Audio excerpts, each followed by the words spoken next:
नमस्कार आजमगढ़, कैसे हैं आप सब? बस आप लोग अपना प्यार इसी तरह हम पर बरसाते रहिए। और हमारे जो जुबली स्टार रेवा जी हैं आजमगढ़ से इस बार आपका प्यार फिर से पाने के लिए आए हैं, तो इस बार दुगुना चौगुना जितना गुना हो सके प्यार दीजिए और इन्हें विजयी बनाइए। बीजेपी फिर से आएगा।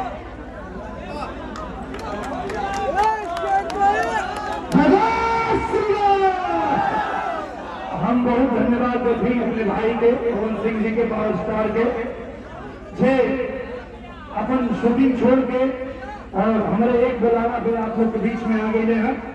पवन भैया के बहुत बहुत धन्यवाद, स्मृति जी के धन्यवाद, टाइगर जी के धन्यवाद, आम्रपाली धोबे जी के धन्यवाद।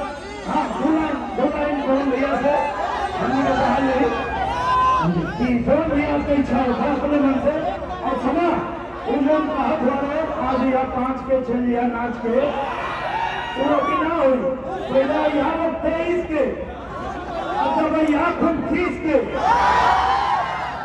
उसके बाद प्रोग्राम रखा जी वो गाना तो वो हो गई।